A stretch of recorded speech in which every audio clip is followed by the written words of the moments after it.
Berarti selama ini kesulitan untuk ketemu dari terpidana di dalam apa gimana mungkin Pak? Bukan kesulitan, tidak diberikan izin. Ya, itu yang jadi kendala, makanya kita hadir di sini. Nah, alasannya sendiri nggak tahu Pak. Alasannya diberikan gitu apa Pak? Nah, ya. Jadi mungkin gini, saya tambahkan ya, bahwa sebenarnya rupanya dari Dirjen Lapas di sini tidak mengetahui. Itu tadi disampaikan. Artinya ini akan diluruskan ya, supaya bisa diberikan akses ini. Karena ternyata mereka nggak tahu gitu. Ya, ini rupanya di UPT-nya ya, di Bandungnya. Nah, jadi ini penting sekali sebenarnya, karena kedatangan kami ini kan sebenarnya ingin memberikan akses to justice kepada para terpidana ini. Dan ini semua sudah diatur lah di dalam konstitusi kita, ya, di dalam undang-undang bantuan hukum, bahkan ada undang-undang hak asasi manusia gitu ya, untuk kita bisa memberikan bantuan hukum dan jangan sampai mereka tidak dapat memperoleh akses to justice atau dikhawatirkan nantinya mereka tidak dapat penanganan perkara ini ya dengan baik gitu, ditangani dengan baik, kekhawatiran itu bisa terjadi gitu. Nah, jadi kami hadir di sini dan kami sudah sampaikan tadi dengan pejabat terkait dan ini akan mereka sampaikan langsung dan akan ada respon secepatnya. Karena memang ini yang kami harapkan, karena terpidana ini sebenarnya berada di bawah kewenangan sekarang Dirjen Lapas sebenarnya gitu ya. Dan kalau di bond itu bond berapa lama sebenarnya. Dan kalau ini juga ada kaitan dengan perkara lain, seharusnya tidak mengganggu untuk akses kami untuk mengunjungi mereka dan juga untuk bisa mendapatkan kuasa dari mereka. Karena mereka sedang juga akan ada upaya hukum yang akan kami lakukan ya untuk membela kepentingan hukum mereka. Pak, hari ini kan juga ada yang di Reskrim Polda Jabar ya.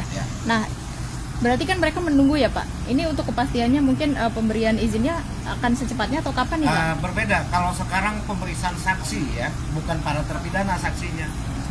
Nah, kalau yang pemeriksaan sekarang di Polda Jabar adalah saksi-saksi yang di luar terpidana.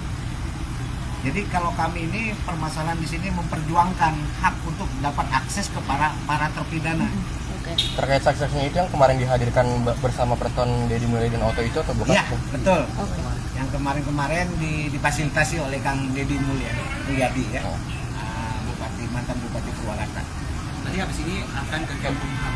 Ya, kami ke kementerian bentar lagi. Itu urgensinya apa Pak? Sama atau seperti apa? Pada prinsipnya sama, cuman dalam arti kata kami mohon atensi ya, atensi dari Pak Menteri, sebagaimana informasi dari beliau, informasi atau apa itu namanya ya, statement beliau ya, statement beliau bahwa tolong dibuka akses seterang-terangnya terkait masalah atau kasus Final Cirebon ya. Nah, ini kami akan kejar itu ke Pak Menteri. Pak, kan kasus ini sebenarnya sudah membelit kemana-mana ya, sudah merawat kemana-mana juga. Dari Bapak sendiri sebagai tim kuasa hukum, perlu nggak sih atensi dari Jokowi untuk membentuk tim pencari fakta gitu? Apabila tidak kemana-mana lagi. Ya, apabila memang diperlukan, saya pikir ya Presiden mungkin harus tahu bahwa situasi kondisinya seperti ini. Bila perlu memang kalau kami tetap dihalangi atau dihambat, ya kami akan menghadap kepada Pak Presiden. Ya, intinya seperti itu. Pak, soal terpidana ini sebenarnya udah ada pemeriksaan dari Komnas HAM sendiri belum sih Pak? Terkait ada dugaan kekerasan atau ya kalau itu kita kurang tahu ya informasinya apakah sudah diperiksa oleh Komnas HAM dan lain-lain, tapi yang jelas informasi terakhir kami dapatkan bahwa Komnas HAM juga lagi turun ke daerah-daerah, ke Cirebon maupun ke Bandung untuk bertemu dengan pihak-pihak terkait. Pak, kalau ke Dirjen Pas ini kan untuk nantinya atensi ke UPT ya. Betul. Nah, nanti setelah ini ke Kemenkumham ini untuk kemana nih tujuannya? Tujuannya untuk memberikan atensi juga. Ya. Berarti melalui siapa kalau dari Dirjen Pas ini ke UPT, kalau nanti Kemenkumham dan Komnas HAM ini ke siapa, kemana? Ya, setidak-tidaknya kementerian berkoordinasi dengan Pak Dirjen Pas untuk secepat mungkin memberikan kepastian kepada kami supaya kami dapat memberikan bantuan hukum kepada para terpidana.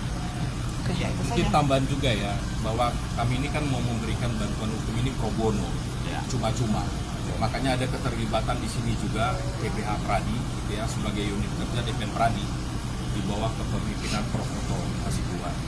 Nah, ini menjadi tugas kami untuk bisa memberikan bantuan hukum pro bono, cuma-cuma. Nah, inilah yang kami harapkan kerjasama yang baik gitu ya, baik dari Dirjen Lapas maupun dari Polda, supaya gitu, kewajiban kami memberikan bantuan hukum pro bono ini bisa diakomodasi gitu. Jadi harapan kami setelah kami bertemu ini bisa segera kami mendapatkan izin ya, dan kemudian bisa mendapatkan kuasa daripada para terpidana ya. Dan kami harap juga ini jangan ada yang kami sih tidak memikirkan sejauh itu ya, mungkin ini karena Idul Adha juga gitu ya, ada libur dan sebagainya, tapi mungkin per hari ini atau selambatnya besok ini kami sudah bisa mengakses. Kami ingin memberikan akses to justice itu kepada para terpidana. Dan ingat, ketika mereka dibond juga, itu dibond dibilang di kasus PG. Mereka kan memerlukan juga sebenarnya pendampingan. Nah, ini siapa yang mendampingi mereka sekarang dalam kasus PG ini? Ini kan menjadi tanda tanya. Sementara ada kepentingan juga di situ jika mereka akan mengajukan PK, keterangan apa yang sudah mereka berikan di PG. Nah, ini jangan sampai ya kita disobedience dengan undang-undang, dengan konstitusi, hak ya seluruh masyarakat untuk memperoleh bantuan hukum.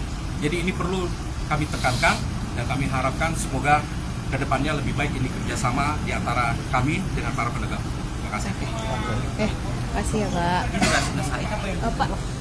Saya pikir cukup dulu ya. Oh iya. Orang untuk mendapatkan bantuan hukum ya, kami sebagai advokat dalam hal ini kami mewakili DPN Pradi sudah mendapat kuasa dari keluarga, kemudian sebagai warga negara mereka mendapatkan hak untuk dilakukan upaya hukum, sehingga dalam waktu dekat ini mungkin peninjauan kembali akan kami lakukan. Itu hak warga negara ya. Formal itu kan harus dipenuhi. Sementara administrasi aja kami untuk bertemu dengan 6 orang terpidana ini aja kami belum bisa mendapatkan kesempatan itu. Intinya seperti Pak, itu. mungkin sebelumnya sudah komunikasi dengan Dirjen Pasnya, bagaimana Pak? Dirjen Pas ini untuk menyampaikan keberatan atas perintangan kami dalam menjalankan tugas profesi ya, memberikan bantuan hukum terhadap para terpidana kasus Eva Cirebon. Ya, kami sudah mencoba langsung ke tempat mereka dititipkan, yaitu di beberapa lapas di Kota Bandung.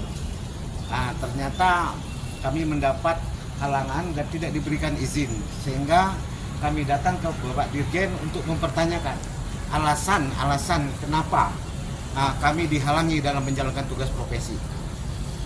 Itu saja mungkin rekan-rekan, kita lihat bagaimana nanti apa yang jadi tanggapan dari Dirjen Pas. nanti sebelumnya sudah ada kunjungan ke lapas-lapas Pak. Dana di mana kami sudah mendapatkan izin atau kuasa dari pihak keluarga. Ya, seperti kita ketahui bahwa regulasi perundang-undang terkait pemasyarakatan jelas diberikan hak para terpidana sebagai warga binaan, itu diberikan hak untuk mendapat kunjungan advokat maupun keluarganya. Tidak ada regulasi yang melarang. Intinya seperti itu. Mas Aksasi sudah di Setelah pertemuan dengan Bapak Dirjen, kita wawancara. Di sini sudah ada Bapak Asido Barat yang mewakili pos bantuan PPH Pradi. Ya. Lapas, yaitu di Lapas Kebonwaru, di Rutan Kebonwaru, di Lapas Bancoy dan di Lapas Jelekong. Itu ada 6 orang yang telah kita terima kuasanya dari pihak keluarga. Pak, tapi permintaannya apa saja sih ke Dirjen Pas ini, mungkin